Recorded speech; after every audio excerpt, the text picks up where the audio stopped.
Hingga saat ini, aksi saling balas serangan antara Iran dan Israel masih panas. Perang terbuka antara dua musuh bebuyutan jadi tontonan dunia dan membuat dunia ikut ketar-ketir akan resiko perang yang lebih luas. Israel yang kali pertama menyulut bara perang dengan Iran. Gempuran serangan udara pada 13 Juni 2025 dilakukan Israel dari 200 jet tempur dan 330 drone. Tak hanya itu, sejumlah peledak ditanam di Iran secara diam-diam membuat Teheran mengalami Jumat pagi yang buruk. Fasilitas nuklir, markas militer, dan pejabat tinggi Iran jadi sasaran. Iran pun geram. Ratusan drone pun dilesatkan ke Israel, mengirim sinyal balasan yang menteror Tel Aviv di hari yang sama. Tapi sebenarnya apa alasan Israel hingga begitu nekat melakukan serangan terhadap Iran?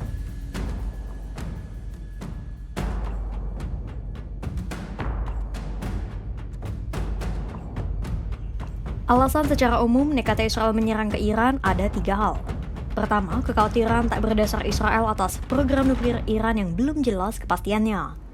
Kedua, karena Israel menganggap Iran induk dari proksi-proksinya, yakni Hizbullah, Hamas, dan Houthi.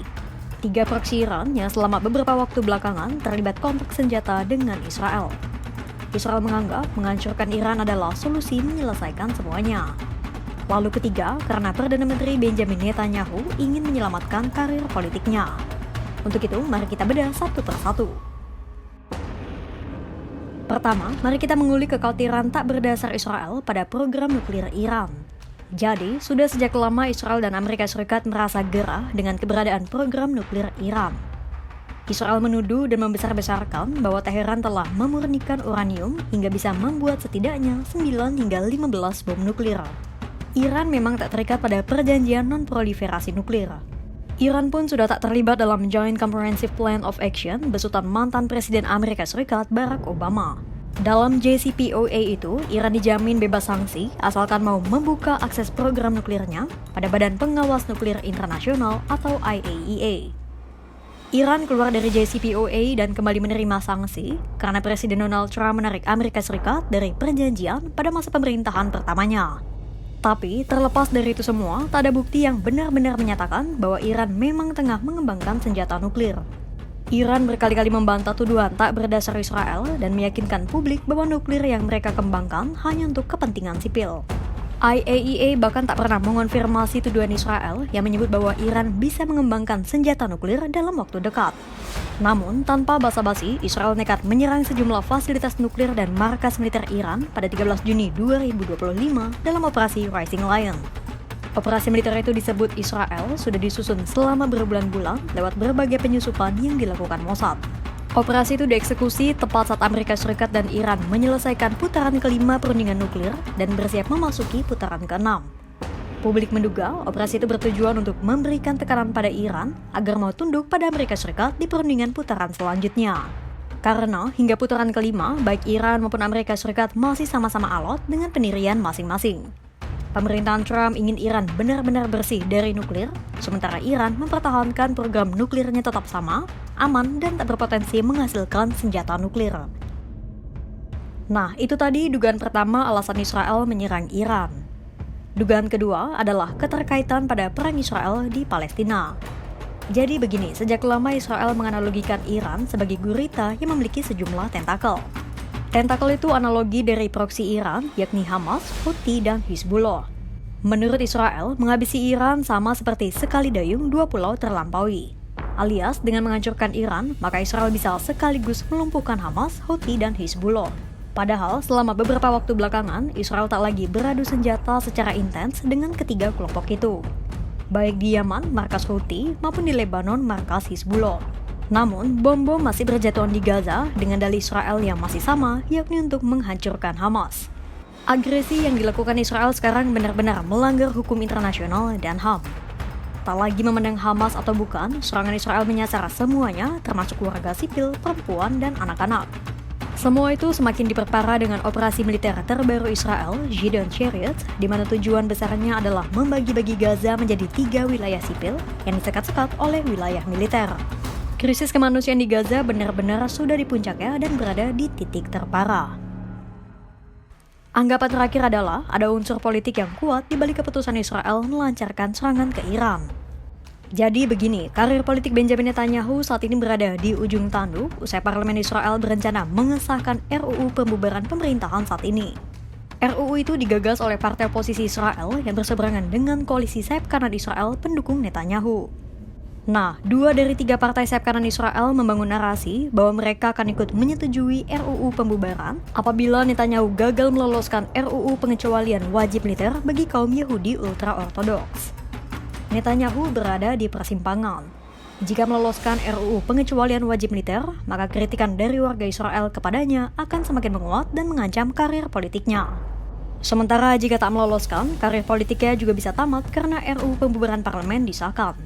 Itulah mengapa Netanyahu dianggap menggunakan menit-menit terakhir untuk menyelamatkan karir politiknya dengan melancarkan serangan ke Iran. Hal itu diduga menjadi cara agar Netanyahu kembali menarik hati para pendukung partai sayap kanannya, sehingga menarik persetujuan mereka dari RUU pembubaran. Padahal, dengan menyerang Iran, Netanyahu mempertaruhkan keselamatan warga Israel karena telah membuka portal terhadap serangan balasan dari Iran yang juga memiliki kekuatan militer kuat. Di satu sisi, Netanyahu mungkin memang bisa mengamankan posisinya. Namun di lain sisi, pertaruhannya lebih tinggi. Keamanan warga Israel terancam, gelombang kritik terhadapnya bisa semakin deras.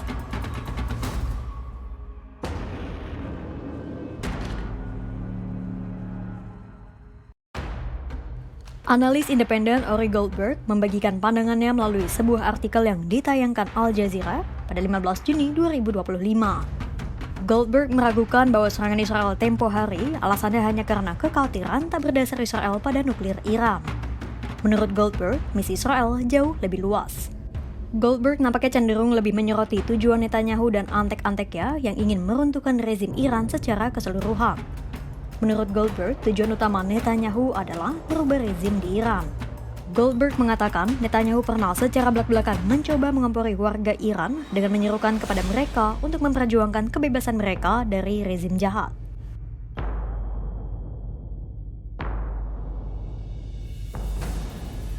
Menurut Goldberg, cara propaganda Israel itu tampaknya tak akan berhasil dan justru memperlihatkan kurangnya pemahaman mendalam atas kekuatan yang menggerakkan politik Iran. Goldberg menggarisbawahi bahwa penentang rezim Republik Islam di Iran memang banyak. Namun, warga Iran lainnya yang cenderung patriotik justru lebih menentang adanya unsur eksternal yang memaksakan agenda mereka di Iran dan berpotensi merusak kedaulatan Teheran. Selain itu, Goldberg juga menilai bahwa serangan ke Iran adalah upaya agar Netanyahu mengembalikan impunitasnya di mata hukum internasional. Selama ini, Israel berlindung di balik Badan Amerika Serikat yang kerap memberikan perlindungan diplomasi melalui veto di PBB. Namun, dukungan negara yang dulunya mitra Israel kini mulai memudar. Negara-negara barat mulai menggalang suara menentang Israel. ICC telah mengeluarkan surat penangkapan terhadap Netanyahu dan Pengadilan Internasional sebentar lagi mengeluarkan keputusan yang menyatakan kependudukan Israel di Gaza ilegal. Menurut Goldberg, ini adalah upaya putus asa Netanyahu untuk kembali memunguti dukungan-dukungan dari negara barat. Pasalnya, masih banyak negara barat yang menilai Iran sebagai ancaman. Goldberg menilai Netanyahu tengah berupaya untuk mengembalikan situasi Israel yang terdesak di mata internasional agar bisa melakukan apapun sesukanya. Pandangan secara umum dan pandangan dari analis Ori Goldberg kurang lebih beririsan. Sekarang, seperti apa pembenaran sepihak dari Israel?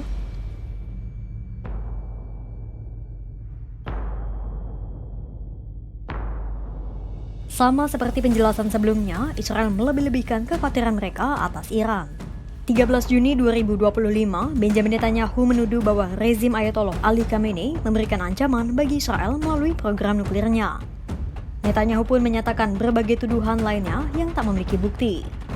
Selain itu, Netanyahu juga mengeklaim operasi Rising Lion sebagai misi untuk melindungi warga Yahudi dan mencegah genosida atau Holocaust seperti yang dilakukan di era Nazi. Moments ago, Israel launched Operation Rising Lion, a targeted military operation to roll back the Iranian threat to Israel's very survival. This operation will continue for as many days as it takes to remove this threat. For decades, the tyrants of Tehran have brazenly, openly called for Israel's destruction. They've backed up their genocidal rhetoric with a program to develop nuclear weapons. 80 years ago, the Jewish people were the victims of a Holocaust perpetrated by the Nazi regime.